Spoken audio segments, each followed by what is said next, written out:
7:35. Eury Cabral. Gracias al Dios Todopoderoso, a Jesús, mi Señor y Salvador. Como dice Proverbios 12:28, en el camino de la justicia está la vida, y en sus caminos no hay muerte. Siempre justicia. Lo primero que quiero es felicitar al Banco de Reservas. En la Feria del Hogar de este fin de semana se financiaron más de 2.000 millones de pesos, es decir, un récord prácticamente dentro de este tipo de actividades. Que tenemos un retorno por ahí.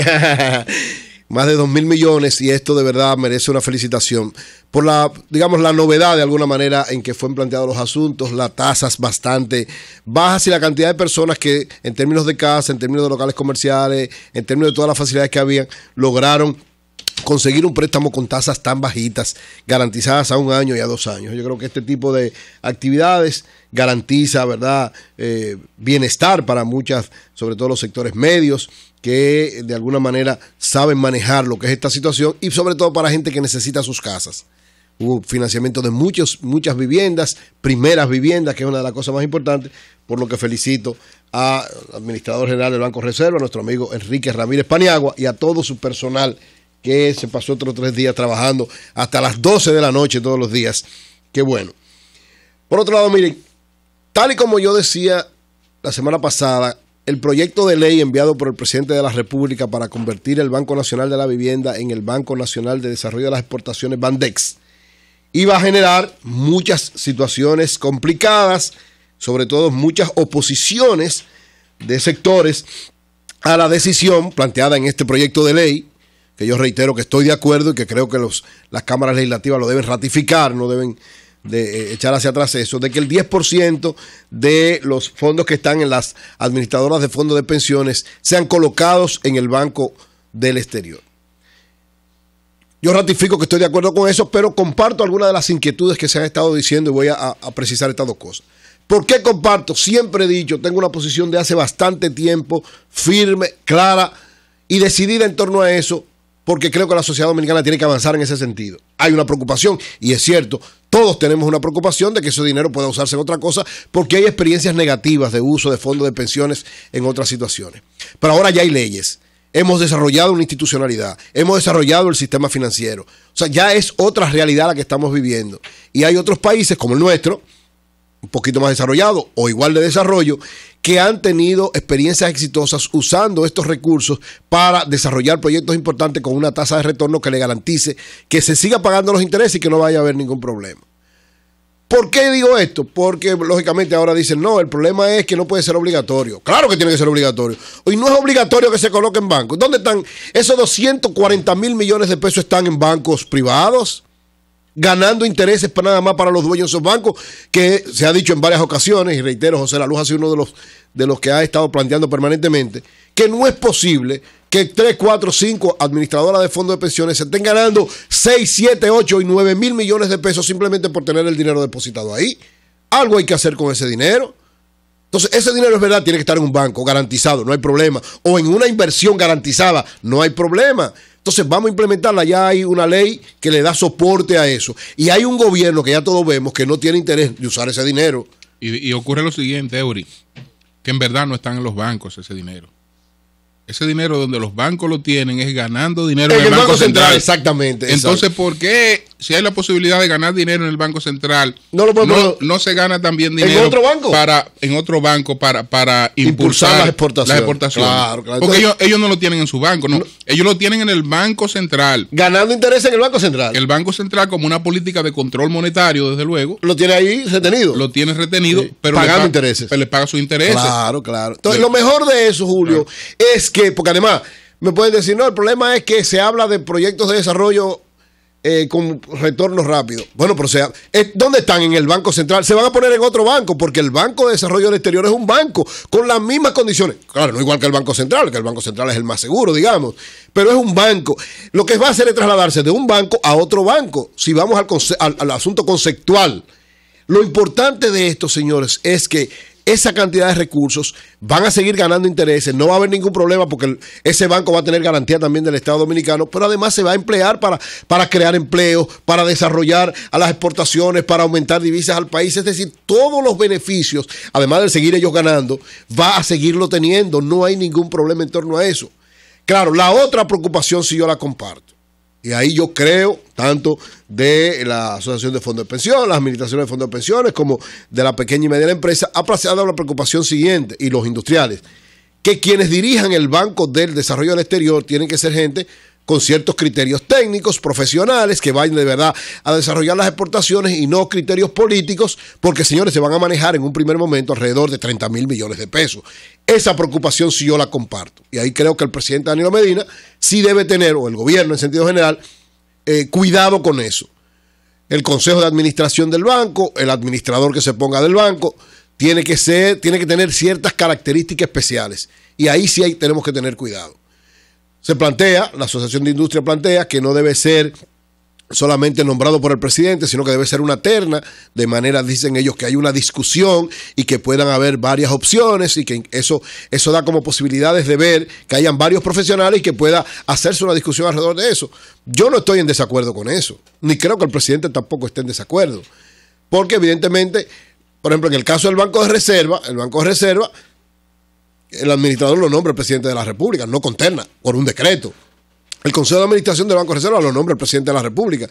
Y tradicionalmente el Banco de Reserva ha jugado su papel. En algunos momentos puede ser que haya habido algún cuestionamiento, pero en sentido general el Banco de Reserva, históricamente hablando, ha jugado su papel de banco a pesar de esa situación. Entonces, no creo que tampoco sea un hecho que vaya a limitar ni a preocupar. Pero no me parece que sea un asunto para generar una situación mayor.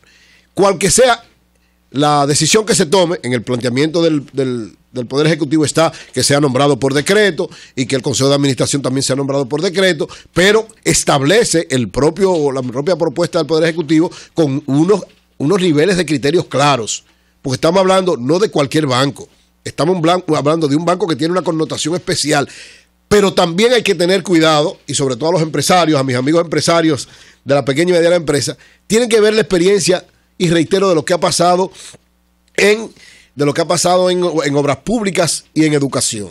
Es decir, no necesariamente hay que poner un economista que sepa de asuntos o un empresario que sepa de asuntos de exportaciones, no. Lo que hay que poner es una persona con criterios claros para gerenciar el banco.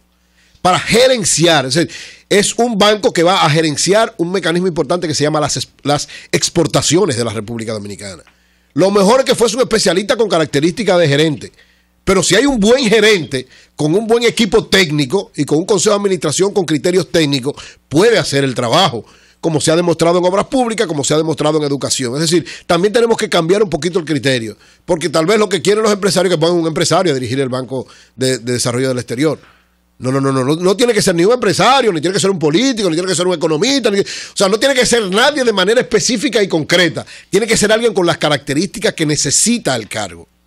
Que tenga una noción clara de cómo se maneja la economía, que tenga una visión clara de cómo gerenciar el asunto de las exportaciones, que sepa por dónde anda el mundo en términos de cooperación, que sepa por dónde anda el mundo en términos de mercado de exportación del mundo, que sepa cómo anda la relación con Estados Unidos, que cómo anda la situación con China, que cómo anda la situación de la zona franca, que sepa trabajar en equipo, con un equipo técnico que lo asesore y que sepa manejar bien, y sobre todo que cumpla con las tareas cuáles le van a dar en un primer momento, si se aprueba, y yo creo que se va a aprobar, y tiene que aprobarse como está planteado por el Poder Ejecutivo, va a tener entre 20 y 30 mil millones en un primer momento. ¿Para qué? Para empezar a desarrollar proyectos firmes, proyectos con criterios claros, que no vayan, puede haber un fracaso en algunos, pero en sentido general que sean exitosos, que tengan una tasa de retorno rápida, que garanticen que no se va a dilapidar ese recurso y sobre todo que vayan a desarrollar las exportaciones, a abrir un nuevo mercado para la República Dominicana, a desarrollar productos importantes y a fortalecer la industria nacional.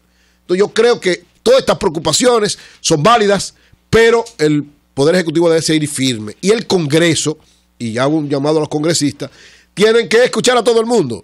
O sea, que escuchen a todo el mundo, eso está bien, porque esa es la democracia, vamos a escuchar y escuchar sobre todo las inquietudes que hay alrededor de una serie de puntos, pero en sentido general la esencia de ese proyecto, de que ese 10% de los recursos de los administradores de fondos de pensiones que están en los bancos, y como muy bien decía Julio, no es en los bancos, es que lo llevaron a los bancos y los bancos lo llevaron al Banco Central, están en el Banco Central, ganando intereses para esos bancos. Entonces, que en vez de estar en el Banco Central ganando intereses para esos bancos, estén en el Banco de Desarrollo de las Exportaciones, que siguen ganando intereses igual, Siguen ganando porque va a ser la misma cuota de interés, pero están desarrollándose para otros aspectos. Y aprovecho también, porque también siempre he estado de acuerdo con eso, que incluso ya se aprobó la ley que va a regularlo de alguna manera, también implementar otros proyectos con esos fondos. Se ha hablado del caso de la vivienda, todavía se le está dando una vuelta, ya está aprobada la ley, incluso en eso están de acuerdo hasta las administradoras de fondos de pensiones con eso. Ahí es un poquito, digamos, dicen ellos, un poquito más complejo porque los proyectos que se financien tienen que ser bien respaldados. Pero aquí históricamente se ha demostrado que el sector privado, en términos de construcción de vivienda, no el gobierno, porque el gobierno tiene otra realidad. Estoy hablando del sector privado. El sector privado, y en este caso hay varios empresas que están desarrollando, los Bisonó son un ejemplo en eso, que han desarrollado grandes proyectos y siguen creando y cada vez más proyectos rentables, proyectos que su tasa de retorno es sumamente alta y eficiente y que por eso siguen haciendo tantos proyectos de esa naturaleza. Entonces hay un sector privado que podrá manejar con criterios claros y podrá garantizar que esos fondos tengan su tasa de retorno, no vaya a haber ningún inconveniente y puedan entonces servirle a quien tiene que servirle, que es a la gente que son los dueños de eso, que son los asociados, los pensionados o nosotros mismos que estamos pagando nuestra pensión por adelantado.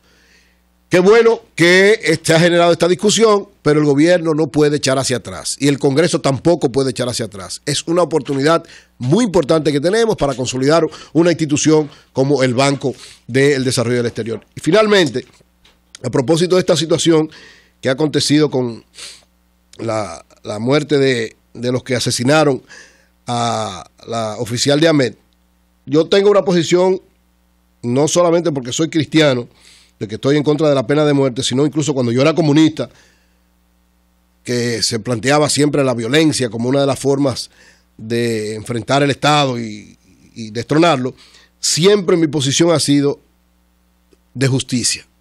O sea, yo nunca he estado de acuerdo con que a nadie se le mate. Nunca, yo nunca he estado de acuerdo con pena de muerte, porque creo que el único que puede quitar la vida es el que la da, que es Dios. Y en aquel momento entendía que había que institucionalizar un Estado que fuera justo con todo el mundo. Es decir, alguien cometió un error, es la justicia la que tiene que resolverlo. ¿Por qué? Porque lamentablemente, y comparto todos los criterios que el jurista Cristóbal Rodríguez ha estado planteando a propósito de esto, y la investigación que plantea el Ministerio Público por esto, porque evidentemente que no puede haber una solución al crimen haciendo crimen. Yo no estoy diciendo que esto es un crimen, hay que hacer la investigación, pero evidentemente que en sectores de la Policía Nacional todavía y de la Fuerza Armada y de la sociedad dominicana hay un criterio que yo lo entiendo equivocado y errado, que creen que matando delincuentes se acaba la delincuencia. Es al contrario. Las últimas gestiones policiales, si Humberto hacía esta mañana una relación de todas las gestiones policiales que han habido en los últimos tiempos, cómo han ido aumentando la cantidad de delincuentes que se van matando pongamos en situaciones dudosas, para no decir, ¿verdad?, que son crímenes propiamente dichos, pero en situaciones dudosas, en supuesto intercambio de disparos. Y sin embargo, la delincuencia sigue creciendo, porque la delincuencia y la criminalidad va a seguir creciendo si no vamos a las fuentes primarias y a las causas reales. No es matando delincuentes. Y muchos me dirán, no, pero esos tipos ahorita salían. Bueno, es un problema de la justicia, ese es un reto que tenemos. Hay que poner a la justicia a actuar como debe ser. Nuestras cárceles deben ser lo que tienen que ser. Nuestro sistema de justicia tiene que ser lo que deben ser. Pero no es matando delincuentes en las calles que vamos a resolver el problema de la delincuencia.